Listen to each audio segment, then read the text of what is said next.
a good morning, good afternoon, and a very good evening to you, the good people of the tube. Hope you're well today, hope you're feeling grand, and all's well in your world. Today I have a new pedal to show you, people of the tube. I have this to show you. This is the new Zoom G6 pedal. Zoom have very kindly sent me this for review, so Zoom, thank you very much indeed. This thing is rather cool, but has quite a lot of positives and negatives, which I will talk about as we go on in this introduction. So, first things first, I thought before I get to the positives and negatives, I'll give you kind of a little bit of a show around of the pedal and what it does. So, starting here, you've got your expression pedal on the left, which controls wah. There's a univibe in here it'll control. There's delays, there's reverbs, there's volume. You know, you name it, this expression pedal does it, and it feels really nice. It's kind of like it's kind of like it's got a nice kind of travel to it, but there is a negative with it that I'll talk about in a minute. So, next button over here, this one is a tap tempo button, and also if you hold it down, tuner. And the tuner display is amazing. It looks absolutely amazing. It's really accurate. It's a very good tuner, like all Zoom pedals seem to excel with the tuners. Their tuners are always the best tuners I've tried in multi-effects units. They're always amazing, and this one is no exception to that. And the actual screen is amazing. It looks really good. And like I say, if you click out of that, you can see it tap tempos as well. So that's really cool. There's also a light up here that says pedal, so you can see if your expression pedal's on or off. Coming down here, you got these four little dials. Let me come around here, people of Tube. I should have thought about this one, shouldn't I? So these four little dials here, and basically what they do is they control the parameters of basically a pedal. So for instance, like in here, this is my distortion. So gain, that's this one. Tone is that one. Mode is that one, and volume is that one. It's very simple and straightforward. You've got a touch screen, LCD screen here, which you can see. Very nice, very posh, very posh. So this button here on the left side of the pedal, this controls different kind of like parts of the pedal, if you will. So at this point in time, we're on the effects board mode, so you can see the effects I have set up in this patch. If I click it once, it goes up to basically bank and patch. So at that point in time, these four switches on the bottom switch their function from turning on individual pedals like that to now these two go down bank and that goes up bank. This one goes down the patch and this one goes up the patch. So you can kind of like go up and down like that. And that's quite cool. Click it again, you go into memory. So you basically now these four switches have changed function again. So you can pick any one of these. So that's my main one. That's another one. That's another one. That's another one. And then you click it again, and you get into your looper. And the looper's really good. People tube. You got I think 48 seconds of looping time. But it's a bit. And again, the looper has a negative that I'll talk about again in a minute. And then once you press it again, it just resets back to the effects board again. So that's what that one does. Like I say, the bottom one, depending on what mode you're in, effects board, bank, patch, memory, looper, this will kind of like function in that way. So when you're on effects board, you can assign 4 different effects to these bottom ones. So for instance, I've got distortion, univibe, and delay. And in, like I say, when you're in bank and patch mode, these two do bank, them two do patch. And in memory mode, these correspond to the 4 things you've got there. And looper mode, that's play and record, that's stop, undo, and clear. So, very simple, very straightforward. Let's look on the back now. So, on the back side of this thing, let me get the lead out of the way. It's pretty straightforward. You've got your 9-volt in, on-off switch, USB in there, remote input there. You got a SD card in there, so pop that open, you can see the SD card slot. That's a control in, master volume, stereo output, so you can have left and right or just the left one for mono, an effects loop, send and return, auxiliary in, and input. So basically all you need basically in a multi-effects. Let's talk negatives first before we talk about positives. And I'm going to turn this off quick. And unplug it so I can kind of show you what I mean. So, the negatives of this pedal. The major negative of the Zoom G6 is this thing's made out of plastic. That, to me, is one of the stupidest things ever. Zoom, what are you playing at? What are you playing at making this thing out of plastic? The bottom plate's metal, like a zinc, but the top bit, this is all plastic. The expression pedal is plastic. I don't understand that design choice. That seems really... That's a step back in my brain. People of the tube, let me know what you think there. In today's modern effects, multi-effects unit world, how many multi-effects units are made out of plastic? You know, my Zoom G2.1U, which I've had since like 2005, is metal. Even the expression pedal is an alloy, and it's still a metal, and it's strong. You know what I mean? This is a little bit disconcerting to use because of the plastic nature of it. The expression pedal feels great when your foot's up and down on it, but the thing actually flexes. I mean, you'll be able to see this. I can actually turn it like this. And that bothers me if you're going to use this in a live situation, because certain live situations will have you moving about. What happens if you lose your footing? Are you going to overstep on this expression pedal and snap it off? You know, it's going to take a lot of force to do it, but it doesn't mean it can't be done. I don't know. You know, I've broken all sorts of things live on stage in the heat of the moment. You know, you can, and this just flexing the way it does and being plastic scares the bejesus out of me. Again, another thing is, like, these switches are really good. The switches feel really sturdy. The dials feel sturdy. When you plug things into it, they feel sturdy. The pedal itself feels sturdy. But is it strong? I don't know. I mean, that's the thing that really worries me. It looks really cool. I love the way it looks. But it's just plasticky. And that freaks me out. And it just seems like it's a step back in time, like to the Zoom 606 days, where you had like plastic effects pedals that eventually you put your foot through because they just get brittle over a certain amount of time, or you overcompensate and you put your full weight on the thing and you go through it, or something breaks. I had so many friends back in the day who had the Zoom 606, and they would constantly break them. The expression pedal would break off, or the foot switches would break. And this kind of feels very similar to those pedals. You know, my first Zoom pedal I had was a Zoom 606, and it feels the same. It doesn't feel very robust, and it kind of freaks me out.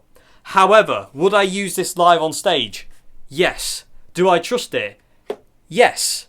Until it proves otherwise, I do trust it, yeah. Because my Zoom 606, I use that live all the time, and I never broke it. A lot of my friends did, but I never did. But I was a bit more careful with mine because I saw so many break. I kind of treated mine with a bit more kind of like kid gloves. But as soon as I got my G2 and I realised I could actually really kick that thing, you know, if I was on the other side of the stage and I needed to run back and then kick the G2 into a different effect, I never really felt too worried about kind of like it breaking like I did with the 606. This one, I think I would be a bit more inclined to not put all my weight on it and be a bit more kind of conscious, which in all fairness in a live situation I kind of don't want to be. So that is its major negative to me, is it's plastic. That's stupid. That just seems stupid to me. Like I say, because it's just like the pedal itself sounds amazing. So that's stupid. Like I say, the expression pedal being plastic is stupid, and it just feels like I'm going to break it. Will I? I don't know. I mean, if anybody breaks theirs, I don't know. I don't know if anybody's broken one yet. But that just worries me. It just worries me. You know, for all I know, the plastic this is made out of could be stronger than steel. But it doesn't feel like it, and that's what worries me. And I just think it's a really bad design choice to make it out of plastic and give it this kind of carbon fibre look. And it does still feel flimsy. The Zoom G5N that I had felt really heavy, and that thing was metal. This thing, again, feels super light. It actually weighs nothing, this thing. It's like, you know, I can hold it with 2 fingers, no problem. There's not really any issues with weight with it, which is really cool if this is your pedal board and you're doing flying around gigs, because you can put this in your suitcase or your bag. It ain't gonna contribute to much weight, but will it survive? And that's my worry, people of the tube. My other worry is the touchscreen. I'm sure that's sturdy and I'm sure that's strong, but because it's a floorboard, what if you're on stage and you accidentally overcook your foot and your foot, your foot hits the heel of your foot hits that? Is it going to break the screen? These are all the things that go through my head with this thing. It's like, what if you break the screen? What if you stamp on one of these foot switches that hard that it goes into the pedal and you shatter the plastic around it? What happens if you kind of overstep on the expression pedal and snap it off? It's full of... It just feels like a step backwards to me. It really does. And more than a step backwards, it feels like a leap backwards almost in the way it's designed. Because it just feels a bit kind of weak. And I don't understand why they did it. I really don't understand the plastic thing. Okay, so anyway, those negatives aside, there is another negative I'll talk about when we get into, because I kind of want to show you the function inside here as well on the LCD screen, but we'll do that in a minute. Those aside, positives. Okay, positives. This thing sounds incredible. The sounds in this pedal are absolutely to die for. Oh my god, man. And once you get your head around it, it's so easy to program it. It takes a little bit of kind of like learning when you first get the thing to understand, like, oh, okay, that needs to be there, that needs to be there, that needs to be there. And I'll talk about that more in a minute when we turn it on and I'll show you the LCD screen. But my god, this thing sounds amazing. And it feels amazing as well. The sounds feel great. Everything responds the way it should. The wahs feel great. The distortions feel great. The delays, the reverbs, the amp models, they oh my god, they all sound amazing. I love it to bits. I love the fact you can run it in stereo. I love the fact, you've got infinite control over stuff. It's really awesome. I love it to bits. There's a lot of like random add-ons on this thing that I'll never use, and because of a result of that, I'm not going to talk about that today. But my god, this thing does sound good. It really does sound good. And like I say, I just hope I'm wrong about the plastic. That's all I will say there, people of the tube, is I just hope I'm wrong. And I hope that these things don't just cave in on themselves and the expression pedal doesn't break off. That terrifies me. And it's a major negative. It's a major negative. I have to bring that up. If I didn't bring that up, I'd be doing you a disservice, people of the tube, and I'm not about to do that. And, yeah. So, but other than that, do I love this pedal? Yeah, I do. It's another G5N thing, though. It's a love-hate-love relationship we've got. But anyway, let me plug it back in. I want to show you the touchscreen thing, and I want to show you some things in there that are stupid, and in my opinion, like negative and overdone. There's this pedal to me feels totally unfinished, yet at the same time overdone. If that makes any sense, it's really strange. It's really strange. It really is love-hate-love with this thing. Anyway, let me show you this other stuff inside it, and then we'll get to some playing and let you hear this thing, because it does sound amazing. It really does sound amazing. Okay, so, another thing quick, before I go on. Under the expression pedal here, there was two of these little things. Hang on. If I can get it off. Okay, so this was on this side of the tread plate of the expression pedal.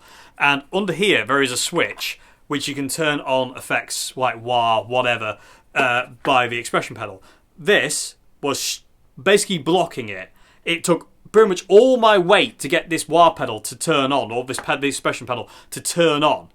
And again, being plastic, a bit sketchy. So I looked and I found two of these these kind of like felt kind of spacers on the bottom of the pedal. And now this thing turns on by literally just nothing. It's so easy to turn on. So if you have a G6, people of the tube, get rid of this. Totally stupid, totally pointless. It's the same thing Ibanez did on their the WH10 V2. So get rid of it. This pedal will turn on so much easier. Okay, so anyway, let me get this thing turned on, get the camera in position. Let me just show you a couple of other things that I think are a bit stupid in this pedal. Okay, people of the tube. I'm just going to get... This is very... hopefully this will be kind of quickish. So to give you an idea, so this is my kind of preset. This is the main kind of preset I'm going to show you today. So I've called it Daveland because, hey. So basically I've got a distortion, a wah, another distortion, a univibe, basically a Marshall kind of plexi kind of amp model, Marshall 412 cab, a whole reverb, and a delay. Okay, that's really cool. I love the way this thing looks. You can really, you can assign things so easily by just tapping it, and they go kind of like, where they assign themselves to here really easily. That's really cool. And again, just to give you an idea, different banks. That's the looper, and back here. So to get to the option screen, you just kind of like pull this thing down, and in here you have this. Right now, on this page can be boiled down to this here, edit all. You have edit effects, change order, add effects, delete effects, change amp effect, blah, blah, blah. And basically, all these are pointless because you have edit all, where you can just do it all, and they all just show up on the bottom of the screen. And again, that's what I mean about this thing being kind of like overdone. There's, all the other menus, like, you got your IR stuff here, and import IRs, and change bank order, create bank, send and returns, set tempo, system settings. This all makes sense. This first page here, you basically just have to use edit all, and you can forget the rest. And it's just really silly. It just doesn't make sense whatsoever. The touchscreen works really well. It's very easy to work. It's very easy to kind of set things up and edit things. You click that little thing up there, and then you get these little wheel things above it, and you click that again, and you can get different kind of, your different parameters of what you're trying to edit. One thing I will say is always pair an amp model with a cabinet. I didn't initially, and none of the effects worked right. You really do need to pair an amp with a cab. Otherwise, it just sounds naff. And also, another thing people with tube I will say is certain distortions always work better on this side, and wahs always work better on this side. And modulations like chorus, delay, reverb, stuff like that, they always work better on this side. So if your amp always wants to be in the middle, so you always want kind of certain things over here, like distortions, overdrives, wahs, stuff like that over here, and more kind of time-based modulation effects on this side. I did find the univibe worked better on this side though, and that's why that's there. But invariably, modulations that side, distortions this side. Another thing that gets my goat, people of the tube, before I go on actually, is this processing thing. So if I want to add another effect to this now, I can't because come on. I can't because I'm totally full basically. It's the same problem I had with the G5N. The processing power runs out basically, and you're limited. But in all fairness, you have unlimited kind of access to different pedal boards. So you can have 4 different pedal boards here with set up to do all sorts of different things. So it's kind of not really an issue. That's just kind of like a little pet peeve of mine, really. But other than that, this thing's amazing. It's very easy to dial in, very easy to use. Another thing I will show you really quick, people tube, is you have a master kind of EQ section on this thing, output EQ. I dropped off all the high end. The high end, I just literally dropped it to -50 and got rid of it. I left the others at 0, but just got rid of all that because I just found the pedal was just a little bit too fizzy for my liking. So I just bear that in mind. Anyway, enough whiffle waffle. Let me get to playing some sounds. So the first thing you're going to hear is I'm going to take you through my Daveland. So basically I'm going to show you like the clean tone, which is basically just the Marshall, the MS59 plexi kind of style amp through the 412 with a whole reverb. And then basically I'll show you like the dyno drive, the metal world distortion, the chrome wah, and the delay, and also the univibe. And then we'll move on to different effects kind of things I've got. So I'll take you to an ambient setting I've got set up, and then a blues setting I've set up as well. And yeah, and I'll just show you what it sounds like, because this thing, like I say, it does sound amazing. It's just there's just negatives with it, and it just seems a bit silly on Zoom's part, to be perfectly honest with you. I think there's a lot of steps back here, and that shouldn't have been taken. Anyway, enough of that. Let's stop talking negative. Let's make some noise, because this thing sounds amazing. It really does. So let's go.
Okay, people, tube. There you go. That's my kind of like main cell. That's all the effects I've got. Like I say, it's like a Marshall Plexi style amp I've got going there. I'm basically kind of using that for my main kind of dirty, clean John Frusciante-esque kind of clean tone that you heard. The Vox is basically, the wah pedal is basically a clone of my Silvertop Vox wah. I'll get there in the end. And it sounds like a Vox wah. It feels like a Vox wah. It's immense. The amp feels like a Plexi. It sounds great. The distortions are, one's called a Dynadrive, and I really love that. It's kind of like a Governor, but it's kind of just a little bit kind of not as fat, but I like that. It's kind of nice, it's a bit different, and it cleans up really nicely. Univibe is incredible on this pedal. The Univibe sounds absolutely amazing. The delay sounds amazing. The other distortion I had was a Metal World distortion. And if you've been around on this channel long enough, you'll know that I did a video ages ago with my Zoom G5N, where I was trying to get really close to my main pedal board with it. And I noticed my G5N, the Metal World distortion pedal inside that G5N, sounded a lot like a DS2. And it does in this one as well. So that's basically my DS2. So the main distortion, the Marshall Plexi is basically like my jackhammer. The main distortion and Dynadrive is like basically my Governor. The Metal World is like my DS2. The Expression pedal is basically like my Vox Silvertop. I have a delay in there as well, which is basically my Line 6 delay modeler. And I have a reverb on all the time as well, which is basically the reverb from the amp. We're all going through the CR120 today as well, people of tube. Dirty channel, set clean, no reverb on the amp, all effects coming from the pedal. So anyway, what I'm going to do now, I'm going to go to my next bank, and we're going to change that to that one. And this is more of an ambient kind of bank. I've got kind of like particle verb and that kind of thing. So we're going to get a bit lost in some ambient stuff, and then we're going to go to some blues patches as well. And I think I might plug in the Les Paul for the blues one as well as the Strat. Just let you hear that. So let's go to Ambient Land.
Okay, there you go. That's my kind of like ambient play around kind of patch. I do have a bit of a problem with that one kind of like fizzing out the speakers. You probably heard it at the end, like kind of crackly noise.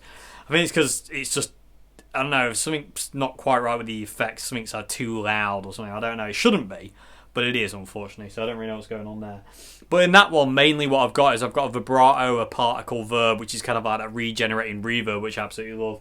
I also have a metal world distortion there as well, which you heard. Just I've got it really low, so when I create a loop, which is what I did there, it kind of sits really low in the mix, and I like that. It does. I don't want it to kind of sit too high over top. I've got a very drastic delay in there. I've got a whole reverb which is just maxed out. I've also got a wah pedal as well if I needed it.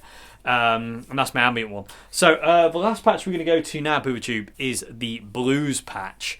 So this one is basically a Fender Bassman thingy. The ambient one is still the Marshall VMS 959, so it's basically a plexi.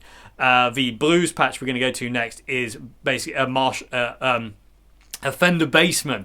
And for this sound, I was kind of going for like that Steve Ray Vaughan kind of Phil Sayce kind of sound. So I've got like a Fender Bassman with like a spring reverb. And I've also got like a tube screamer, a Octafuzz, which just sounds like heaven, and a Univibe, and it sounds cool, and I really like this patch. It's a lot brighter than the Marshally ones, but I really like this one. So I'm going to retune my guitar, get it out of drop D. I might put an E flat, actually, and we'll do some kind of like Steve Ray Vaughan, Phil Sayce kind of stuff with this kind of blues patch I've got. So let's do that now.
Okay, people tube, there you go. That is the Zoom G5... That was weird. Anyway, there you go, people. That's the sounds from the Zoom G6. I know you said the G5N because that's been on my mind. But no, this is the G6. So like I say, after all its negatives, do I still love this pedal? Yes, I do. I still love the way this thing sounds. I would happily go to a gig with it and gig with it. But the plastic bothers me and scares me and freaks me out. And what I'd have to do basically is just kind of like throw caution to the wall and just basically kind of like treat this no way in any way different to my usual pedals that kind of like get stamped on and kicked and basically beaten live and in the back of a van on the way to a gig. And I would just want to know if it held up. I mean, like I say, for all I know, the plastic could be as solid as a rock. I mean, I don't know. But it just feels, like I say, with the ability to like bend and flex the expression pedal, that might be a good thing or it might be a bad thing. It might be a good thing that it flexes, which means it has give. It might be a bad thing because it means it has none. I don't know. But I do feel it's a bit silly to make this thing out of plastic, and also the dead space and certain things inside there. The fact that the only way to update this pedal is to have an SD card in it. I mean, there's certain little things about this pedal that just seem steps back in time, and it's just really stupid and counterintuitive and just not very good. It's much in the same way the G5N had that stupid scroll function that made everything really hard work. They've rectified that, and they've made the sounds better in this than the G5N. But then they just go and spoil it all by making it out of plastic and just adding extra things and certain things that you need to do. And it's just like, well, what? Zoom, you're upsetting me because I love you. You know how much I champion Zoom, people of the tube, but I've got to be honest with you about this because, like I say, my worries are, will probably be echoed by quite a few people out there about this pedal. Anyway, but other than that, do I still love it? Yes, I do. The things, the sounds, like I say, programming it to start with is kind of difficult. It takes a bit of a learning curve to get used to it. But once you've programmed it and you understand it, you're just away. Like, I can do anything I want with this thing now, and it's only took me a few real attempts to kind of like, of failing to really understand how to use this pedal. I really understand it now. I kind of get inside it and get it. And I know what I like and I know what I don't like. So it makes it very easy. And to program this thing is very simple. And I love the way it sounds. It really is easy. And that's really cool. So, people of the tube, this is kind of like, on the scale of hit, miss, maybe, this is a maybe. Because I really don't know where I live with this. It's just another love-hate-love relationship I've got with this thing, where I absolutely love it to bits and I want to have its babies. At the same time, I'm afraid I'm going to break its back by just accidentally standing on it too hard. It's like, what do I do? Zoom, what were you thinking? Is the question I have to ask. What were you thinking with plastic?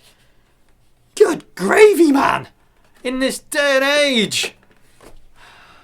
Anyway, does it sound great? Yes. Is it great? Yes, to an extent. Is there bad things? Yes, but there's plenty of good things as well.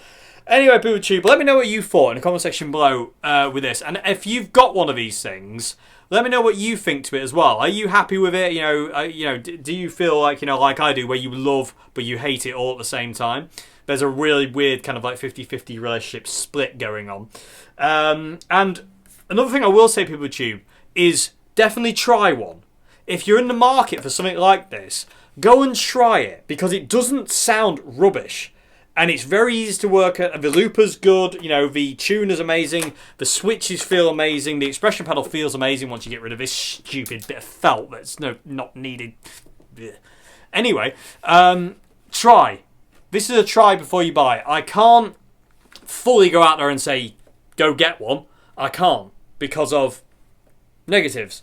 But I definitely will recommend go and try one, because these things are brilliant. They're fun, they sound wicked, they're easy to program once you get once you get to grips with it.